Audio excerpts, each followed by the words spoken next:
अब जब आपको इन विषयों के बारे में पता होगा, अब सामान्य अर्थ बहुव्रीहि समास का क्या है,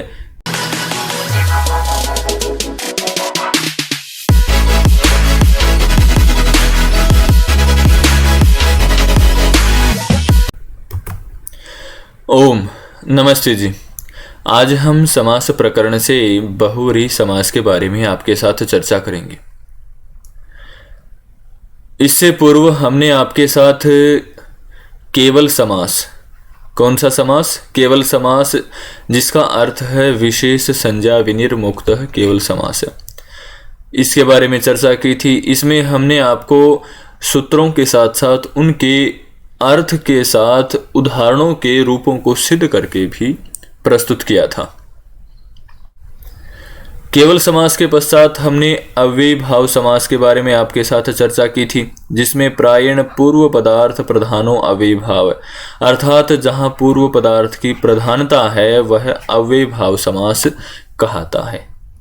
ठीक है, इसमें भी हमने सूत्रों के अर्थों के साथ साथ उनके उदाहरणों को सिद्ध करके आपके सामने प्रस्तुत किया था। इसी कड़ी में जब हम आगे बढ़ते हैं तो तृतीय समास आता है तत्पुरुष समास। इसके बारे में भी हमने आपके साथ विस्तार से चर्चा की थी। प्रायणो उत्तर पदार्थ प्रधान है तत्पुरुष, अर्थात जहां उत्तर पद पदार्थ प्रधान होगा ना, उसको तत्पुरुष समास कहेंगे। क्या प्रधान होगा? उत्तर पदार्थ। ठीक है, अब इसी कड़ी में हमारा आज का विषय क्या रहेगा? बहुव्रीहि समास। कौन सा समास? बहुव्रीहि समास। इससे पूर्व का विषय हम आपके सामने प्रस्तुत कर चुके हैं, आपको समझा चुके हैं, सूत्र भी समझा चुके हैं, अर्थ भी समझा चुके हैं और उनके उदाहरण भी समझा चुके हैं। उदाहरणों को सिद्ध करके भी आपके सामने प्रस्तुत कर दिया, जिसमें सिद्ध करना जैसे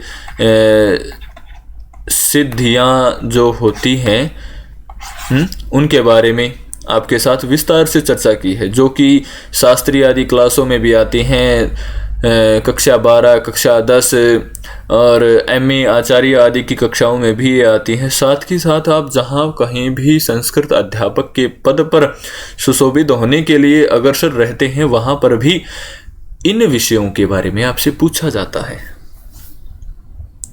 ठीक है, अब जब आपको इन विषयों के बारे में पता होगा, अब सामान्य अर्थ बहुव्रीहि समास का क्या है ये आपके सामने है। प्रायणो अन्य पदार्थ प्रधानो बहुव्रीहि, अर्थात जहां अन्य पदार्थ की प्रधानता होगी उसे बहुव्रीहि समास कहेंगे।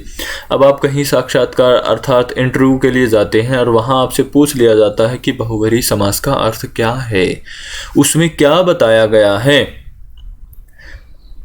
तो आप सामान्य सी ये संस्कृत की एक सूक्ति है, एक छोटी सी लाइन में इसमें बता दिया, प्रायणो अन्य पदार्थ प्रधानो बहुव्रीहि, अर्थात बहुव्रीहि समास में अन्य पदार्थ की प्रधानता होती है।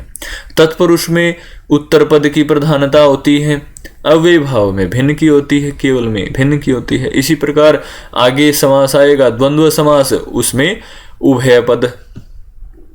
ठीक है, किसकी?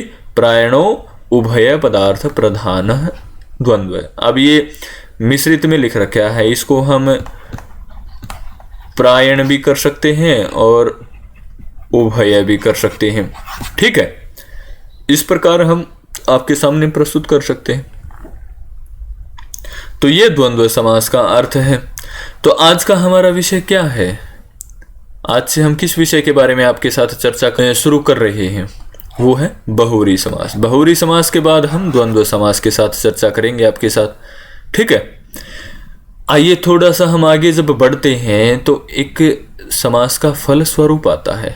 ठीक है, समास का फल क्या होता है ये देखिए, यहाँ आपको दे रखा है समास के जो मुख्य फल होते हैं उनके बारे में चर्चा कर रहे हैं हम यहाँ पर। अब सर्वप्रथम क्या है? एक पद बन जाना। फल क्या है समास का? समास तो हम कर देते हैं, तो उसका क्या फल है भाई? एक लाइन है, उसका एक पद बन जाना। दूसरा क्या है? विभक्ति का लोप हो जाना। कोई विभक्ति लगी हुई है, जैसे राम है, रामौ रामः, ये विभक्तियां लगी हुई है यहाँ पर शब्दों में, तो इनका लोप हो जाना। ठीक है, इसी के साथ एक पद बन जाने से एक स्वर होना। ये सबसे महत्वपूर्ण है। पूछ लेते हैं आपसे इंटरव्यू में भाई समास का मुख्य फल क्या है। अब पूछ लिया गया तो समास का मुख्य फल क्या है, तो आप विभक्तियों का लोप बता सकते हैं, एक पद बन जाना बता सकते हैं, साथ ही एक पद बन जाने से एक स्वर होना भी समास का मुख्य फल है। क्या है? एक पद बन जाने से एक स्वर होना भी समास का मुख्य फल है। ठीक है, आज के लिए हम इतना ही आपके साथ रखेंगे विषय को। अगली